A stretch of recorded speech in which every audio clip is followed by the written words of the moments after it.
Do you understand? When a soul has no one but the divine, they enter a realm where worldly connections lose their hold and eternity becomes tangible. This is not merely isolation, this is holy ground. It is the sanctuary where the spirit discovers its true dependence.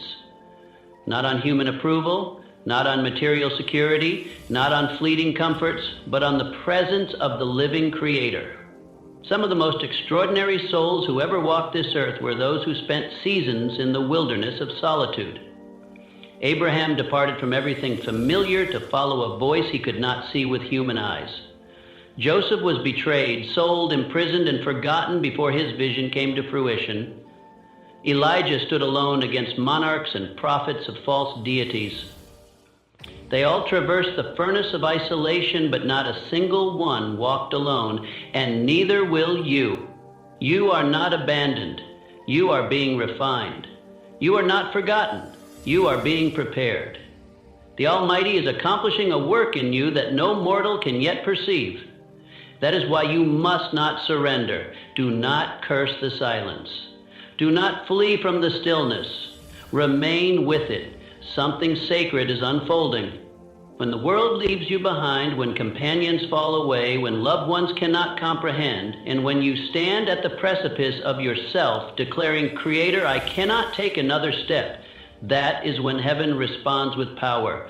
That is when strength rises that is not your own. That is when peace arrives in the midst of tempest, not because the waves cease, but because you finally behold the one who walks upon water. Faith is forged not in comfort, but in contradiction. When everything declares you are alone, yet you choose to believe you are held. When everything proclaims you are finished, yet you hear the still small voice whisper, I am not finished with you yet. That is faith. That is fire-tested belief. And that is unshakable. The divine has always been in the business of appearing when all other options are exhausted. Heaven doesn't need favorable conditions, doesn't require a crowd, doesn't wait for perfect timing by human standards. The Almighty steps into the prison cell, into the lion's den, into the fiery furnace, not after the crisis, but right in the midst of it. And this happens again and again for those who call upon the sacred name. You may be feeling overlooked today. Perhaps no one sees your pain. Maybe they see your strength, but not your struggle. See the smile, but not the sleepless nights. And maybe, just maybe, you have started believing the lie that you must carry this burden alone. But I have come to tell you, you don't. You were never meant to. There is one who sticks closer than a brother, one who will never leave you nor forsake you, one who is the same yesterday, today, and forever, one whose eyes are on the sparrow and whose arms are underneath you even now. The divine sees the hidden battles, sees the broken places, sees the tears that no one else sees. And heaven declares, you are mine. You are not forgotten. You are not alone. There exists a kind of prayer that comes only when a soul is out of options. It's not polished, not pretty. It's raw, real, desperate. It's the cry that rises from dust and ashes saying, Creator, if you don't show up, I won't make it. And that kind of prayer moves heaven. When you reach the end of yourself, you reach the beginning of grace. And grace is not some fragile concept. Grace is a force. It lifts you up when your knees give out, carries you when your strength is gone, wraps you in mercy when you have failed again. Grace is the hand of the divine, pulling you out of the pit, not because you earned it, but because heaven loves you. I don't know what valley you're walking through, or what the silence feels like in your life, but I do know this. If you have the divine, you have everything you need. When the world fades, when people walk away, when doors close, the Creator remains. And not only does heaven remain, it restores. The Almighty doesn't just sit with you in your brokenness, divine love rebuilds you. Heaven doesn't just comfort you in your sorrow, it gives you beauty for ashes, strength for your weakness, turns mourning into dancing, weeping into joy. There is a future for you. There is hope beyond the pain. There is life after the loss. but you won't find it chasing human approval or worldly pleasures. You'll find it on your knees, alone with the one who shaped you in the womb and knows the number of hairs on your head. Don't despise this season. Don't rush the process. Lean into it. Let it purify you, simplify you, draw you closer to the only one who can satisfy the deep places of your heart. This world is full of noise, opinions, distractions, lies. But when you're alone with the divine, that noise fades. What remains is truth, love, power. That power will fill you. That love will change you. That truth will set you free. There will be a day when you look back on this season not with bitterness, but with gratitude. You'll say, it was in that lonely place that I learned to listen. It was in that dark valley that I found the light. It was when I had no one else that I realized the Creator was all I ever needed. When you rise from this place, you'll carry something unshakable. You'll have a testimony forged in fire. You'll speak with authority not because you read it in a book, but because you lived it in your bones. You'll carry peace into chaotic rooms, bring hope to broken people. When they ask, how did you survive? You'll say, I had no one but the divine, and that was enough. You are not disqualified. You are not too far gone. You are not beyond repair. In fact, you are exactly where you need to be for a miracle to unfold. When a soul has no one but the Creator, they are ready to be used by heaven. They are no longer leaning on shallow support systems, no longer intoxicated with applause, no longer chasing what can never satisfy. They are standing on the rock, and that kind of soul cannot be shaken. This is not the end of your story. This is the chapter that changes everything. Stay faithful, stay humble, stay available. The divine is not done. Heaven is writing something beautiful, even if right now all you see are broken lines. Trust the author. The Almighty finishes what is started, the sacred space of solitude. When a soul finds themselves in the depths of solitude, it is easy to feel as though they have been abandoned by the world. The silence of an empty room, the absence of voices, and the lack of human presence can be overwhelming. In those moments, loneliness can feel like a curse, a painful reminder of what has been lost or of relationships that have faded away. But what if this very solitude is not a curse at all? What if it's the sacred space where the divine works most powerfully in a person's life? The truth is, solitude is often where transformation takes place, where a soul can hear the voice of heaven most clearly, and where their spirit can be shaped for something greater. It is in the quiet, in the moments of being alone, that a person can strip away the distractions of the world. The hustle and bustle of life often drown out the still small voice of the Creator. In the noise of daily living, we are bombarded with opinions, expectations, and endless demands. But when a soul is alone, without the pressure of pleasing others or responding to the constant stream of noise, it becomes easier to listen, to reflect, and to be still in the presence of the divine. In solitude, a person is invited into a deeper relationship with their Creator.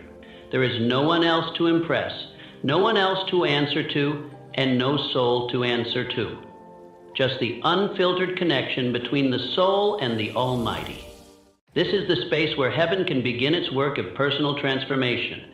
The distractions that once clouded the mind fall away, and clarity begins to emerge. Solitude allows a soul to confront the deepest parts of their heart, the parts often hidden from the world and even from themselves.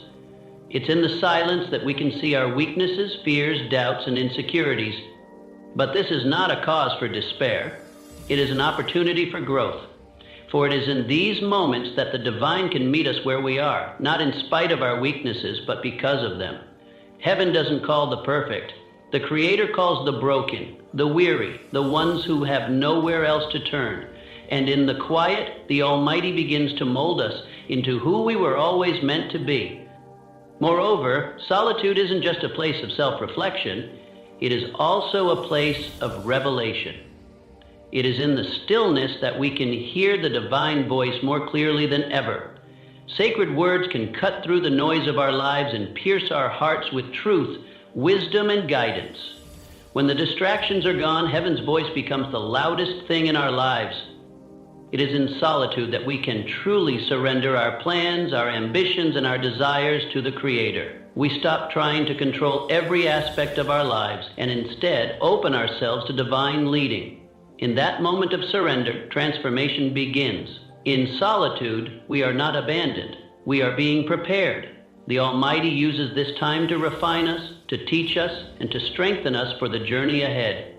While it may feel uncomfortable, even painful, it is in these times of isolation that we become who we were always meant to be. Heaven works through our solitude to draw us closer and to help us become more like the divine image. Solitude is not a place of emptiness. It is a place where the fullness of the Creator's presence can fill us, renew us, and transform us from the inside out. The wilderness, where heaven prepares its chosen.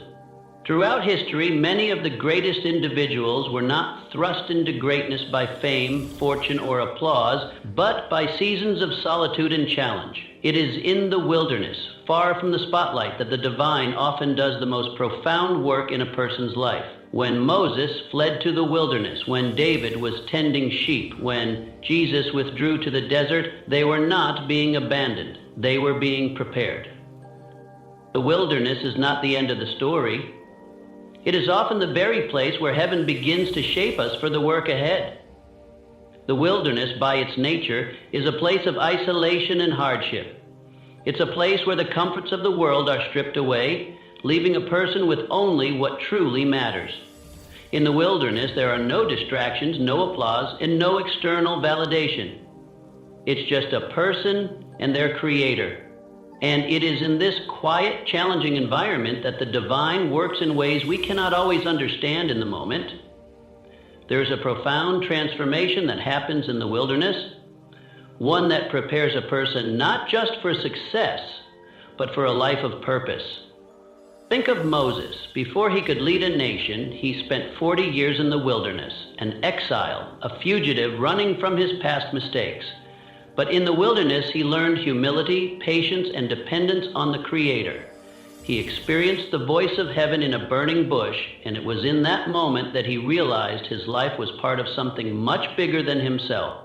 Had he been in Egypt, surrounded by power and influence, he might never have learned the lessons that the wilderness taught him. The wilderness wasn't a punishment for Moses.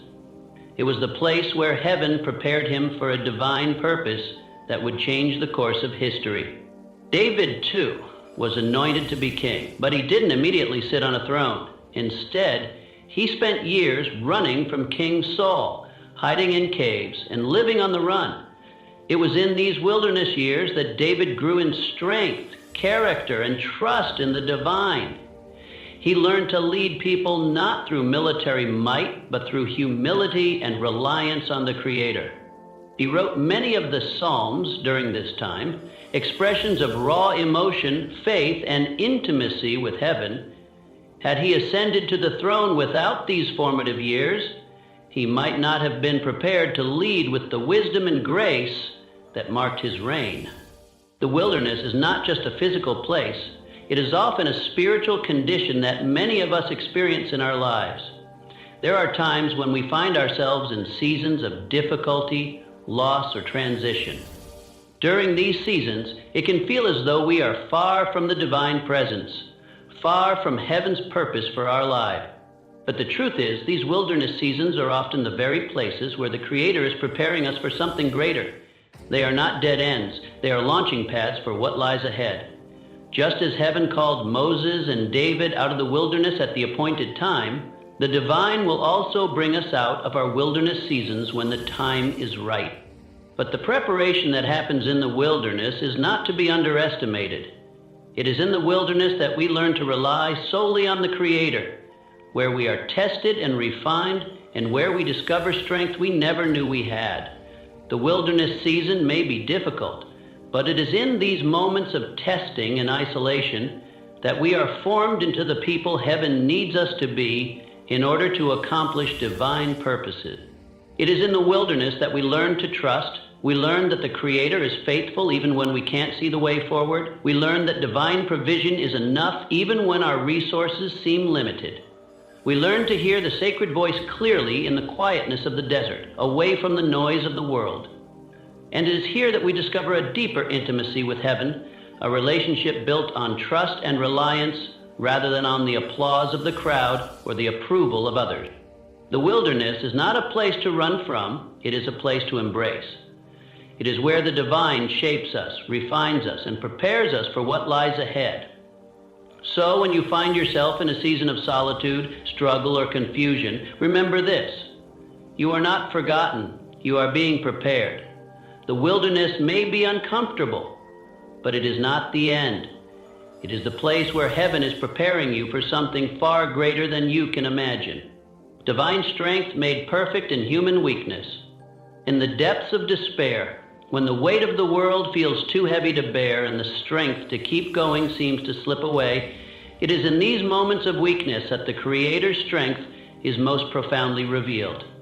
For many, weakness is something to be avoided or hidden, a sign of failure or inadequacy. But in the eyes of heaven, weakness is not something to be ashamed of.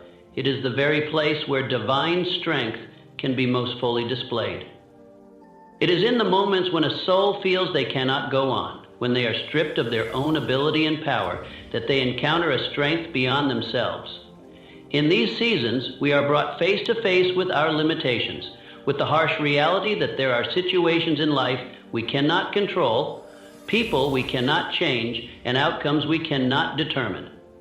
It is in these moments of helplessness that the Creator's strength becomes most evident. Divine power working through our weakness is the most beautiful and transformative force in the world. Paul, one of the greatest apostles of the early church, spoke of this profound truth when he described his own struggles and hardships. He prayed 3 times for the divine to remove a thorn in the flesh that tormented him. But heaven's answer was not to take away the pain, but to declare, "My grace is sufficient for you, for my power is made perfect in weakness." Paul's response to this divine revelation was profound. "Therefore I will boast all the more gladly of my weaknesses, so that the power of Christ may rest upon me." Paul recognized that it was not in his strength that divine glory was most fully revealed, but in his weakness. In that place of vulnerability, Paul was able to experience the sufficiency of heaven's grace and the depth of divine power.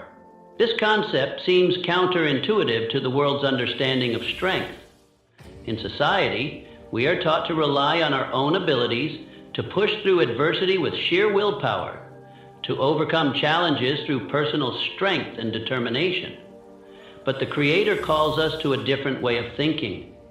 Heaven invites us to surrender our reliance on self and to trust in divine power.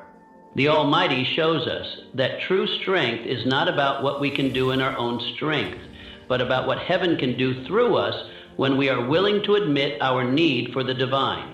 When we are at our lowest, when we feel completely powerless, we are often more open to the Creator's work in our lives.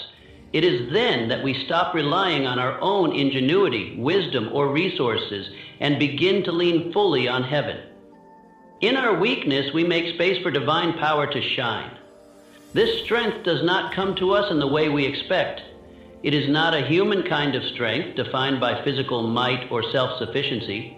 It is a sacred strength, a power that is gentle yet unshakable, a power that gives us the courage to stand when we want to fall, the wisdom to know what to do when we are confused, and the peace to endure when we feel overwhelmed. The Creator's strength does not negate our weakness. It is made perfect through it. It is as though heaven takes our frailty and through divine grace turns it into something beautiful, something powerful. In moments of despair, when we are broken and weary, the Almighty meets us with the power to rise again. Divine strength sustains us when we cannot sustain ourselves, carries us when our legs give out, lifts us when we are too tired to keep going. The beauty of this sacred strength is that it transforms us. We come out of the trials, the times of weakness, stronger than before, not because we did it in our own power, but because we allowed heaven to work through us. When we acknowledge our dependence on the divine, we open ourselves up to transformative power. We emerge from weakness not as the same person, but as someone who has been shaped, refined, and empowered by the Creator. The truth is, the divine strength is not given to us in the absence of weakness, but in the midst of it. It is when we are weak that we are most able to experience sacred strength in its purest form. When we feel like we have nothing left, that is when heaven can fill us with everything we need. In that moment of divine exchange, we realize that the very thing we thought would defeat us, the trial, the struggle, the weakness, has become the place where we encounter the fullness of divine power and grace. So if you find yourself in a season of weakness, do not despair. Do not believe the lie that you are not enough or that you are failing. In fact, it is precisely in this place that the Creator is about to do the greatest work. Divine strength is made perfect in your weakness. And if you will trust heaven in this season, you will come through stronger, more dependent on the divine, and more aware of the power that only the Almighty can provide. The sacred silence when heaven seems quiet. There are moments in life when we cry out to the divine and feel as though our prayers fall on deaf ears. In these times of silence, it can be difficult to see beyond the stillness and feel the presence of heaven. It's easy to fall into the trap of believing that the Creator has abandoned us or is somehow distant, uninvolved, or uninterested in our struggles. But the truth is that divine silence is not a sign of absence. In fact, it is often in these moments of quiet that heaven is working more powerfully than we can comprehend. We live in a world that values instant answers and quick solutions. We are accustomed to immediate results, whether in our work, relationships, or even our technology. But the Creator's ways are not our ways, and divine timing is not bound by the pressures of the world around us. Sometimes the silence that we experience from heaven is not a withdrawal, but a moment of divine waiting, a space where the Almighty is allowing us to grow, to trust, and to prepare for what is about to unfold. Throughout Scripture, we see many examples of divine silence during key moments of people's journeys. The Israelites waited in Egypt for hundreds of years, crying out for deliverance, but heaven did not immediately respond. There were moments in the wilderness when they wondered if the Creator had forgotten them as they faced hunger, thirst, and overwhelming fear. Yet the divine was with them all along, orchestrating their deliverance in perfect timing.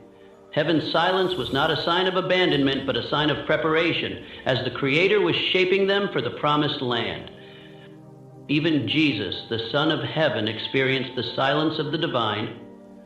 In the Garden of Gethsemane, as he prayed in anguish, Jesus cried out, my God, why have you forsaken me?" In his moment of deepest agony, it seemed as though heaven had turned away. Yet in that silence, the Creator was not absent. The divine was fulfilling the ultimate plan of redemption through Christ's suffering. Heaven's silence on the cross did not signify abandonment, but rather the unfolding of perfect will for salvation.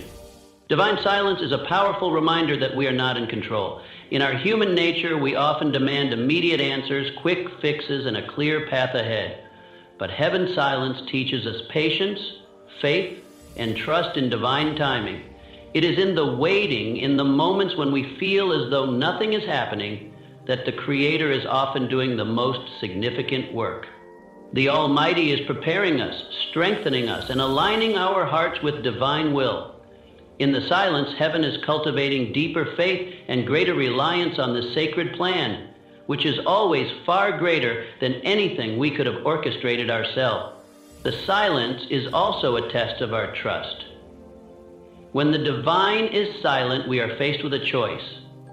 Will we continue to believe in heaven's goodness even when we don't hear the sacred voice?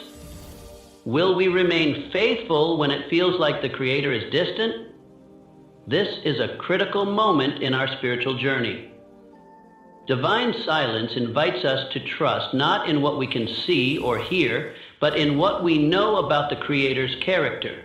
We know that heaven is good, that the divine is faithful, and that the Almighty loves us. Even when we cannot sense the sacred presence, we can rest assured that the Creator is still with us, working behind the scenes to bring about perfect plans. The delays and periods of silence in our lives are not signs of rejection or abandonment. They are part of the divine process shaping us for the plans heaven has for us. While we may not understand the silence in the moment, we can trust that divine timing is always perfect. When the Creator finally does speak, it will be at just the right moment, and the sacred plan will unfold in ways we could never have imagined. So when you find yourself in a season of silence, don't be discouraged. Know that the divine is not absent. Heaven is present, working in ways that are unseen, preparing you for the next step in your journey. Divine silence is not a sign of neglect, but a sign of perfect timing and care. Trust in the sacred process. Wait in faith, knowing that heaven's plan will always be worth the wait. The sufficiency of divine grace. There comes a moment in every person's life when we reach the end of ourselves. We find ourselves standing on the edge, exhausted, worn out, and feeling like we have nothing left to give. The struggles, the disappointments, the heartaches, and the failures all pile up, and we can no longer carry the weight on our own. In these moments, we may feel as though we are lost, as though we have reached the limit of our strength and endurance. But it is precisely in these moments of complete surrender, when we come to the end of our own ability, that we encounter divine grace. Heaven's grace is not a fragile thing. It is not a mere consolation or a passing comfort. Sacred grace is powerful, unshakable, and unfathomably deep. It is in our moments of weakness, when we feel the most broken and vulnerable, that divine grace comes to lift us up. The Creator's grace doesn't just soothe us in our pain, it strengthens us. It gives us the power to rise again when we are too tired to stand, to move forward when we are certain we cannot take another step, and to continue when we feel as though we have reached our limits. The Apostle Paul, one of the most prominent figures in early Christianity, understood the sufficiency of divine grace better than most. Paul faced numerous trials, persecutions, and hardships throughout his life. He writes about a personal struggle he faced, referring to a thorn in the flesh that tormented him. He prayed earnestly, asking the divine 3 times to remove this burden from his life. Yet instead of delivering him from the pain, heaven answered with these powerful words, "My grace is sufficient for you, for my power is made perfect in weakness." Paul's response to this revelation was profound. "Therefore, I will boast all the more gladly of my weaknesses, so that the power of Christ may rest upon me." What Paul realized in that moment was that divine grace was not only enough to sustain him through his trials, but it was also the very thing that empowered him to keep going. It was in his weakness that the Creator's strength shone through most brightly. Sacred grace became the source of Paul's strength and endurance, even in the midst of his greatest struggles. This is the nature of divine grace. It is not a temporary fix or a fleeting comfort, but a deep and unshakable foundation. When we feel like we've given all that we can, when we feel like we are about to collapse under the weight of life's burdens, heaven's grace steps in and holds us up. It becomes the support we lean on when our own strength fails. It is in our most vulnerable moments that divine grace reaches out to us, reminding us that we do not have to carry the weight of the world on our own. The Creator's grace is not earned or deserved. It is freely given. There is nothing we can do to make ourselves worthy of it. And yet, in our most desperate moments, it is offered to us abundantly. It is in this grace that we find the strength to keep moving forward, to continue in the face of adversity, and to endure when the road ahead seems impossible. Divine grace is sufficient to meet us exactly where we are and to lift us to where heaven wants us to be. It is in our weakness that we come to truly understand the depth of the Creator's grace. When we are at the end of ourselves, we finally realize that we cannot do it on our own. We cannot control everything, we cannot fix everything, and we cannot carry every burden. But it is in that very surrender, in admitting that we are not enough, that divine grace flows in and empowers us. We are not meant to rely on our own strength, but on the strength that heaven provides. And when we rely on sacred grace, we discover that it is more than enough to carry us through. The Creator's grace doesn't just carry us, it transforms us. It's not only a source of strength, but also a source of healing. It mends the broken places in our hearts, restores what has been lost, and renews our spirits. It is in grace that we find the courage to forgive, the resilience to hope again, and the peace that transcends understanding. There may be moments when we feel utterly depleted, when we feel as though we have nothing left to give. But even in those moments, divine grace is not exhausted. It is infinite. It is sufficient for every trial, every challenge, and every heartache. When we come to the end of ourselves, it is only then that we are able to fully experience the power and sufficiency of the Creator's grace. And in that grace, we find the strength to stand again, to press forward, and to continue walking in divine purpose for our lives. So when you feel that you are at your weakest, when you feel like you can't go on any longer, remember this: heaven's grace is enough. It is powerful, it is sustaining, and it will never run dry.